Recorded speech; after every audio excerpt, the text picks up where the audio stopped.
তো দশম শ্রেণীর আর একটা নিউ টপিকের ভিডিওতে সবাইকে ওয়েলকাম। তো আজকের কোশ্চেনটা রয়েছে অবতল দর্পণের ক্ষেত্রে ফোকাস দৈর্ঘ্য যেটাকে আমরা স্মল এফ দিয়ে ডিনোট করব এবং বক্রতা ব্যাসার্ধ যেটাকে আমরা স্মল আর দিয়ে ডিনোট করব, এদের মধ্যে সম্পর্ক নির্ণয় করতে হবে।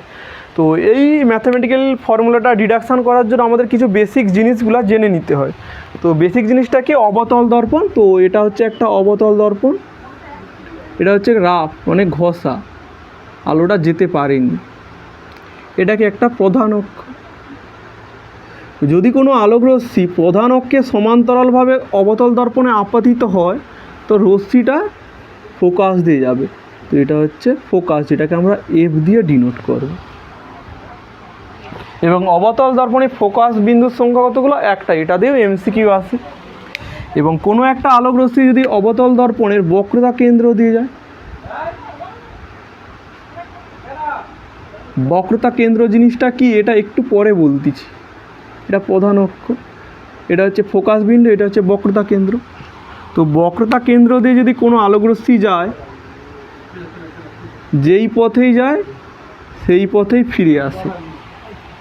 কোশ্চেন এভাবেও দেয়, কোনো আলোকরশ্মি যদি বক্রতা কেন্দ্র দিয়ে অবতল দর্পণে আপতিত হয় সেক্ষেত্রে প্রতিসরণ কোণের মান কত হয়? তো সেক্ষেত্রে প্রতিসরণ কোণ বা প্রতিফলন কোণ 0 ডিগ্রি হয়, কেন যেই পথে যায় সেই পথেই ফিরে আসে। আর হ্যাঁ, বক্রতা কেন্দ্র কাকে বলে? এই গোলীয় দর্পণগুলো কি করে তৈরি হয়? একটা বড় গোলক, এগুলো হচ্ছে ঘষা, রাফ।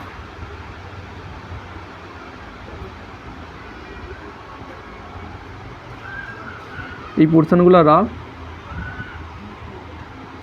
এই যে গোলক, এর একটা নির্দিষ্ট কি রয়েছে? কেন্দ্র রয়েছে, একটা কেন্দ্র। এবার এই গোলকটাকে বিভিন্নভাবে কেটে অবতল দর্পণ, এটা একটা অবতল দর্পণ হয়ে গেল, এটা একটা অবতল দর্পণ হয়ে গেল, এটা একটা অবতল দর্পণ হচ্ছে, এটা একটা অবতল দর্পণ হয়ে গেল। তো বক্রতা কেন্দ্র কাকে বলে? কোনো গোলীয় দর্পণ যে গোলকের অংশ, এই দর্পণটা কি এই গোলকের অংশ, সেই গোলকের কেন্দ্রকেই বলা হয় বক্রতা কেন্দ্র। তো এটা একটা কনসেপ্ট। আর একটা কনসেপ্ট শেখাচ্ছি, তো এই কনসেপ্টগুলো আমাদের লাগে, না হলে আমাদের মুখস্থর মতো লাগে এবং কঠিন লাগে জিনিসগুলো। আর একটা হচ্ছে ম্যাথের জিনিস, এই যে ত্রিভুজটা আঁকতেছি এটা একটা সমদ্বিবাহু ত্রিভুজ। সমদ্বিবাহু ত্রিভুজ অর্থাৎ এ বি সি। সমদ্বিবাহু ত্রিভুজের কী? এই বাহু আর এই বাহুর দৈর্ঘ্য সমান থাকে। সমান থাকলে কী হয়? এই কোণটা আর এই কোণটা সমান থাকে, অর্থাৎ বি কোণ ইকুয়াল টু সি কোণ। তাহলে বি কোণ আর সি কোণ যদি সমান থাকে তাহলে এটা একটা সমদ্বিবাহু ত্রিভুজ। আর সমদ্বিবাহু ত্রিভুজের ক্ষেত্রে কী হয়? দুটা বাহুর দৈর্ঘ্য সমান হয়। তো এ বি একটা বাহু সমান এসি একটা বাহু, তো এই দুটা বাহুর দৈর্ঘ্য সমান হয়। এই একটা কনসেপ্ট বলছি। আর একটা কনসেপ্ট হবে উন্মেষ। তো উন্মেষ জিনিসটা কি? এটা আমাদের শিখতে লাগে। এটা একটা গোলীয় দর্পণ,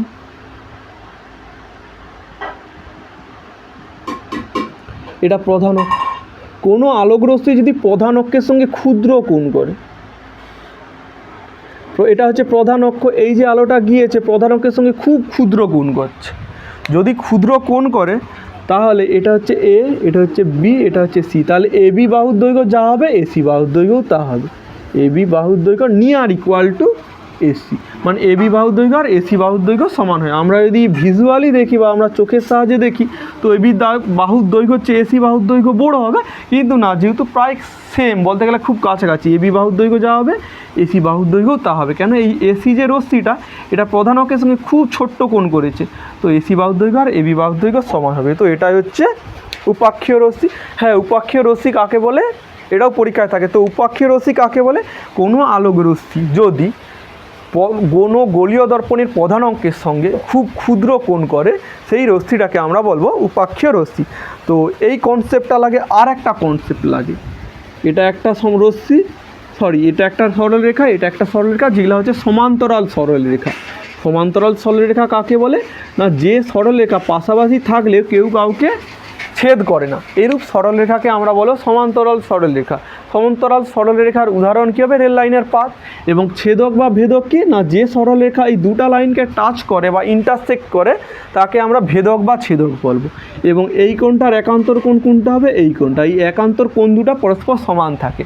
তো এই কোশ্চেনটা সমাধানে যাওয়ার আগে এই যে বেসিক জিনিসগুলো এটা আমাদের লাগে।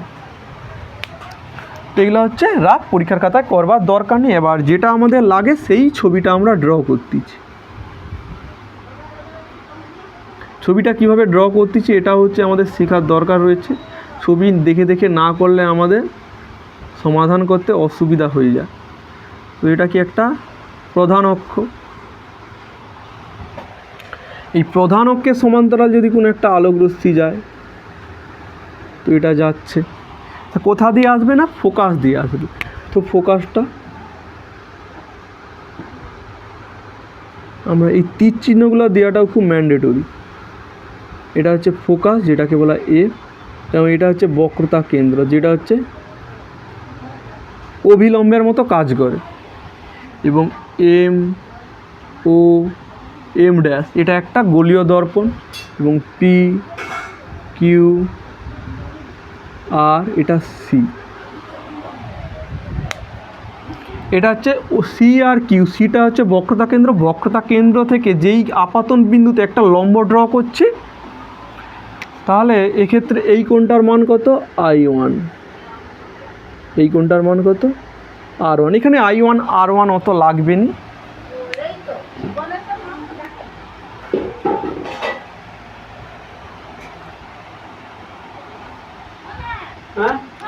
তাহলে কি এম ও এম ড্যাশ একটি অবতল দর্পণ, পি কিউ আলোক রশ্মি দর্পণের কিউ বিন্দুতে, দর্পণের কিউ বিন্দুতে আপতিত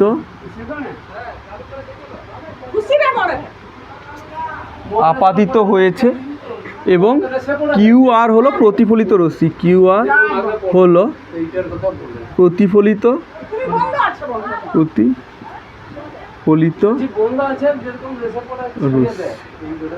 তো এটা আমাদের লিখতে লাগে। এবং কিউ বিন্দুতে যদি প্রতিফলনের সূত্র আমরা প্রয়োগ করি, কি হয়, আপাতন কোণ আর প্রতিফলন কোণ সমান হয়, যেহেতু প্রতিফলনের সূত্র। তাহলে প্রতিফলনের সূত্রানুসারে প্রতিফলনের দুটা সূত্র হয়। দুটা সূত্র কী কী, যেটা আমরা ক্লাস 7 বা 8-এ পড়ি। তো প্রতিফলনের দুটা সূত্র কি, আপাতিত রশ্মি, প্রতিফলিত রশ্মি ও আপাতন বিন্দুতে অঙ্কিত অভিলম্ব একই সমতলে থাকে। আর একটা সূত্র হচ্ছে আপাতন কোণ এবং প্রতিফলন কোণের মান সমান হয়। তো পি কিউ সি, যেটাকে আমরা আই দিয়ে ডিনোট করছি, এটা কি আপাতন কোণ। তাহলে পি কিউ সি মানে এই কোণটা কার সঙ্গে সমান হবে, এই আর কোণটার সঙ্গে সমান হবে। তো আর কোণটাকে আমরা কি লিখব, সি কিউ এফ, মানে যেই কোণটা লিখব সেটা আমরা মাঝখানে লিখব, এটা হচ্ছে প্রতিফলনের সূত্র।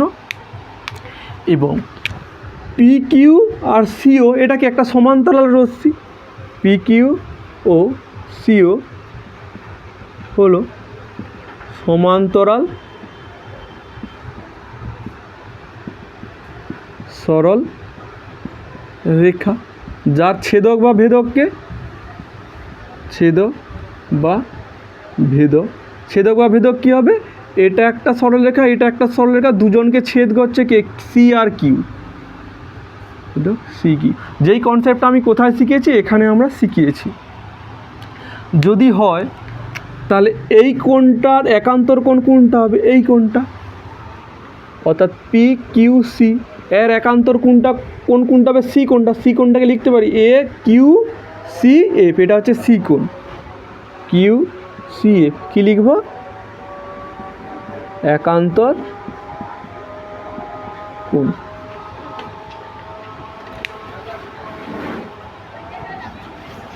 আচ্ছা, এখানে পি কিউ সি সমান এই কোণটা, আবার এখানে পি কিউ কোণ সমান কিউ সি এফ, আর পি কিউ সি যদি সমান করে দিই, সমান করলে কি এই কোণটাও সমান হবে।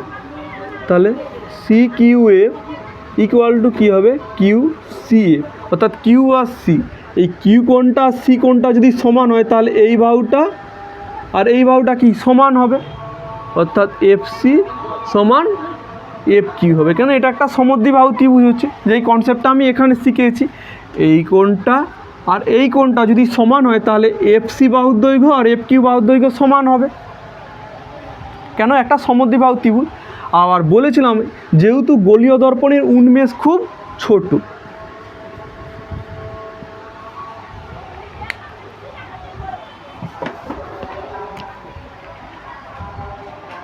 যেহেতু গোলীয় দর্পণের অবতল দর্পণ, গোলীয় দর্পণের উন্মেষ খুব ছোট, তাহলে এফ কিউ বাহুর দৈর্ঘ্য প্রায় এফও বাহুর দৈর্ঘ্য সমান হবে।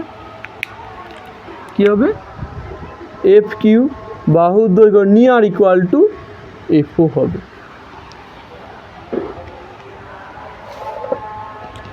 আচ্ছা, এফ আর ও এটা হচ্ছে ফোকাস, মানে এফটা হচ্ছে ফোকাস বিন্দু, আর ও থেকে এফের দূরত্ব কি? এটা হচ্ছে ফোকাস দৈর্ঘ্য। তাহলে ফোকাস দৈর্ঘ্য যেটাকে আমরা কি বলবো? এফ ও, যেটাকে আমরা স্মল হাতের এফ দিয়ে ডিনোট করব। এবং বক্রতা কেন্দ্র কি? সি, আর বক্রতা ব্যাসার্ধ অর্থাৎ ও সি, এটা হবে বক্রতা ব্যাসার্ধ। বক্রতা ব্যাসার্ধ, বক্রতা ব্যাসার্ধ কি? এটা আমরা বলে দিয়েছি, ও সি, এটা হচ্ছে আর। তাহলে যদি হয় তাহলে এফ ও ইকুয়াল টু কত হবে? এফ সি হবে। F O equal to F C হবে। আবার এফ ও কী হবে? ওসি বাহুর অর্ধেক। এফ ও কী হবে? ওসি বাহুর অর্ধেক। তাহলে এফ ওটাকে আমরা কী দিয়ে ডিনোট করছি? এফ দিয়ে। আর ওসিটাকে কী দিয়ে ডিনোট করছি? ওসিটাকে আমরা আর দিয়ে ডিনোট করছি। তাহলে আর নিচে 2, তাহলে F equal to R by 2।